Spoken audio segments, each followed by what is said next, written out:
ತುಂಬ ಜನ ರೈತರು ಬೆಳೆ ಬೆಳೆಸೋ ಮುನ್ನ ಮಣ್ಣಿಗೆ ಸುಣ್ಣವನ್ನು ಹಾಕ್ತಾರೆ. ಆದರೆ ಇನ್ನೂ ಹಲವರಿಗೆ ಒಂದು ಪ್ರಶ್ನೆ ಇದ್ದೇ ಇರುತ್ತೆ, ಸುಣ್ಣ ಯಾಕೆ ಹಾಕಬೇಕು, ಹಾಕದೇ ಇದ್ರೆ ಏನಾಗುತ್ತೆ ಅಂತ. ನಿಜ ಹೇಳಬೇಕಂದ್ರೆ ಕೆಲವೊಮ್ಮೆ ರೈತರು ಎಷ್ಟು ಗೊಬ್ಬರ ಹಾಕಿದ್ರೂ ಕೂಡ ಸರಿಯಾಗಿ ಫಲಿತಾಂಶ ಎನ್ನುವಂಥದ್ದು ಸಿಗ್ತಾ ಇರೋದಿಲ್ಲ. ಬೆಳೆ ನಿಧಾನವಾಗಿ ಬೆಳೀತಾ ಇರ್ತದೆ, ಎಲೆ ಹಳದಿ ಆಗೋದು, ಬೇರು ಸರಿಯಾಗಿ ಹರಡುವುದಿಲ್ಲ, ಇವೆಲ್ಲ ಸಮಸ್ಯೆಗಳು ಇದ್ದೇ ಇರ್ತದೆ. ಆಗ ಹಲವರು ಗೊಬ್ಬರವನ್ನೇ ತಪ್ಪು ಅಂತ ಭಾವಿಸ್ತಾರೆ. ಆದರೆ ನಿಜವಾದ ಸಮಸ್ಯೆ ಮಣ್ಣಲ್ಲೇ ಇರ್ತದೆ. ಮತ್ತೊಂದು ಮುಖ್ಯ ವಿಷಯ ಏನಂದ್ರೆ, ಎಲ್ಲಾ ಮಣ್ಣಿಗೂ ಸುಣ್ಣವನ್ನ ಹಾಕಬಾರ್ದು. ತಪ್ಪಾಗಿ ಹಾಕಿದ್ರೆ ನಿಮ್ಮ ಗೊಬ್ಬರವೇ ವ್ಯರ್ಥ ಕೂಡ ಆಗ್ಬೋದು, ಬೆಳೆಗೆ ಹಾನಿ ಕೂಡ ಆಗ್ಬೋದು. ಹಾಗಾದ್ರೆ ಮಣ್ಣಿಗೆ ಸುಣ್ಣ ಯಾಕೆ ಹಾಕ್ತಾರೆ, ಇನ್ನು ಯಾವಾಗ ಹಾಕಬೇಕು, ಎಷ್ಟು ಪ್ರಮಾಣದಲ್ಲಿ ಹಾಕಬೇಕು, ಇನ್ನು ಯಾವ ತಪ್ಪು ಮಾಡಬಾರ್ದು, ಎಲ್ಲವನ್ನು ಇವತ್ತಿನ ವಿಡಿಯೋದಲ್ಲಿ ವಿವರವಾಗಿ ನೋಡೋಣ. ಹಾಗೇನೆ ವಿಡಿಯೋವನ್ನ ಕೊನೆ ತನಕ ನೋಡಿ, ಯಾಕಂದ್ರೆ ನಾನು ಕೊನೆಯಲ್ಲಿ ಒಂದು ಬಹಳ ಮುಖ್ಯವಾಗಿರುವಂತ ವಿಷಯವನ್ನ ಹೇಳಿದ್ದೇನೆ. ಅದಕ್ಕಿಂತ ಮುಂಚೆ ನನ್ನ ಚಾನಲ್ ನಿರುತ್ತರವನ್ನ ಯಾರೆಲ್ಲ ಇನ್ನೂ ಸಬ್ಸ್ಕ್ರೈಬ್ ಮಾಡ್ಕೊಳ್ಳಿಲ್ವೋ ದಯವಿಟ್ಟು ಮಾಡ್ಕೊಳ್ಳಿ ಅಂತ ಹೇಳ್ತಾ ವಿಡಿಯೋವನ್ನ ಶುರು ಮಾಡೋಣ. ನಮಸ್ಕಾರ ಎಲ್ರಿಗೂ. ರೈತರು ಹಲವು ವರ್ಷಗಳಿಂದ ಮಣ್ಣಿಗೆ ಸುಣ್ಣವನ್ನ ಹಾಕ್ತಾ ಬಂದಿದ್ದಾರೆ. ಆದ್ರೆ ಹಲವರಿಗೆ ಅದರ ನಿಜವಾದ ಉಪಯೋಗ ಏನು ಅನ್ನೋದು ಇನ್ನೂ ಸರಿಯಾಗಿ ಗೊತ್ತಿಲ್ಲ. ಯಾರೋ ಹಾಕ್ತಾರೆ ಅಂತ ನಾವು ಹಾಕೋದು ಬೇಡ, ಯಾಕೆ ಹಾಕ್ತಾರೆ ಅನ್ನೋದನ್ನ ನಾವು ಮೊದಲು ಅರ್ಥ ಮಾಡಿಕೊಳ್ಬೇಕು. ಯಾಕಂದ್ರೆ ಸರಿಯಾದ ರೀತಿಯಲ್ಲಿ ಬಳಸಿದ್ರೆ ಸುಣ್ಣ ಎನ್ನುವಂಥದ್ದು ಮಣ್ಣಿನ ಶಕ್ತಿಯನ್ನ ಹೆಚ್ಚಿಸ್ತದೆ. ಆದ್ರೆ ತಪ್ಪಾಗಿ ಬಳಸಿದ್ರೆ ಸಮಸ್ಯೆ ಕೂಡ ಆಗ್ಬೋದು. ಇನ್ನು ಮಣ್ಣಿನ ಸಮಸ್ಯೆ ಹೇಗೆ ಶುರುವಾಗುತ್ತೆ ಅಂತ ನೋಡುವುದಾದ್ರೆ, ಮೊದಲು ಒಂದು ವಿಷಯವನ್ನ ನೀವು ಅರ್ಥ ಮಾಡ್ಕೊಳ್ಳಿ. ನಾವು ಬೆಳೆಗೆ ಗೊಬ್ಬರ ಹಾಕ್ತೀವಿ ಅಂದ್ರೆ ಅದು ನೇರವಾಗಿ ಬೆಳೆಗೆ ಹೋಗೋದಿಲ್ಲ, ಮೊದಲು ಮಣ್ಣಿನ ಮೂಲಕ ಹೋಗ್ಬೇಕು. ಅಂದ್ರೆ ಮಣ್ಣು ಆರೋಗ್ಯವಾಗಿದ್ರೆ ಮಾತ್ರ ಬೆಳೆಗೆ ಸರಿಯಾದ ಶಕ್ತಿ ಅನ್ನುವಂಥದ್ದು ಸಿಗುವಂಥದ್ದು. ಆದರೆ ನಾವು ವರ್ಷ ಮಳೆ ಬೀಳೋ ಪ್ರದೇಶಗಳಲ್ಲಿ ಇನ್ನು ಹೆಚ್ಚು ರಾಸಾಯನಿಕ ಗೊಬ್ಬರ ಬಳಸಿದ್ರೆ ಮಣ್ಣಿನ ಸ್ವಭಾವ ನಿಧಾನವಾಗಿ ಬದಲಾಗುತ್ತೆ. ಮಣ್ಣು ಹೆಚ್ಚು ಹುಳಿ ಸ್ವಭಾವಕ್ಕೆ ಕೂಡ ಹೋಗ್ಬೋದು. ಇನ್ನೊಂದು, ಅದರ ಪರಿಣಾಮ ಏನಾಗುತ್ತೆ ಅಂದ್ರೆ, ಮಣ್ಣಿನಲ್ಲಿ ಪೋಷಕಾಂಶ ಇದ್ರೂ ಕೂಡ ಬೆಳೆಗೆ ಸರಿಯಾಗಿ ಸಿಗೋದಿಲ್ಲ. ಉದಾಹರಣೆಗೆ, ನೀವು ಎಷ್ಟು ಒಳ್ಳೆಯ ಊಟವನ್ನ ಇಟ್ಟಿದ್ರೂ ಕೂಡ ತಿನ್ನೋಕ್ಕಾಗದ ಸ್ಥಿತಿ ಇದ್ರೆ ಏನು ಉಪಯೋಗ? ಅದೇ ರೀತಿ ನಿಮ್ಮ ಬೆಳೆಗಳಿಗೆ ಒಂದು ಗೊಬ್ಬರವನ್ನ ತೆಗೆದುಕೊಳ್ಳುವ ಶಕ್ತಿ ಇಲ್ಲದಿದ್ರೆ ನೀವು ಎಷ್ಟೇ ಗೊಬ್ಬರವನ್ನ ಹಾಕಿದ್ರೂ ಕೂಡ ಅದು ಒಂಥರ ವೇಸ್ಟ್ ಅಂತಾನೆ ಹೇಳ್ಬೋದು. ಇದರಿಂದ ಏನಾಗುತ್ತೆ ಅಂದ್ರೆ, ಬೇರು ದುರ್ಬಲ ಆಗುತ್ತೆ, ಇನ್ನು ಹೊಸ ಚಿಗುರುಗಳು ನಿಮ್ಮ ಬೆಳೆಯಲ್ಲಿ ಬರೋದಿಲ್ಲ. ಇದು ಮೇಯ್ನ್ ಆಗಿ ಮಣ್ಣಿನಲ್ಲಿರುವಂತ ಪ್ರಾಬ್ಲಮ್. ಆ ಕಾರಣದಿಂದಲೇ ಈ ಸುಣ್ಣವನ್ನ ಹೆಚ್ಚಾಗಿ ರೈತರು ಬಳಸುವಂಥದ್ದು, ಅಂದ್ರೆ ಮಣ್ಣಿನ ಒಂದು ಸಮತೋಲನವನ್ನ ಕಾಪಾಡಿಕೊಳ್ಳಿಕ್ಕೆ. ಹಾಗಾದ್ರೆ ಇಲ್ಲಿ ಸುಣ್ಣ ಏನ್ ಮಾಡುತ್ತೆ ಅಂತ ನೋಡೋಣ. ಸುಣ್ಣ ಮಣ್ಣಿನ ಹುಳಿ ಸ್ವಭಾವವನ್ನ ಕಡಿಮೆ ಮಾಡೋಕೆ ಸಹಾಯ ಮಾಡುತ್ತೆ. ಇನ್ನು ಮಣ್ಣು ಸಮತೋಲನಕ್ಕೆ ಬಂದ್ಮೇಲೆ ಬೆಳೆಗೆ ಪೋಷಕಾಂಶ ಸರಿಯಾಗಿ ಸಿಗೋದು ಶುರುವಾಗುತ್ತೆ.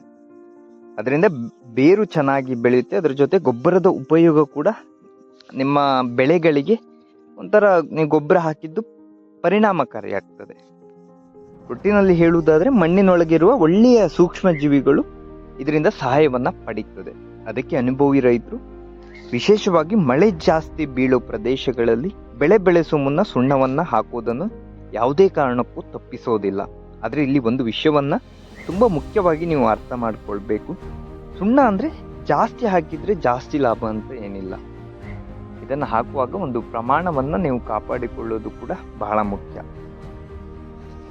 ಇಲ್ಲಿ ತುಂಬಾ ಜನ ಮಾಡೋ ಒಂದು ದೊಡ್ಡ ತಪ್ಪಿನ ಬಗ್ಗೆ ನಾನು ಹೇಳಲೇಬೇಕು.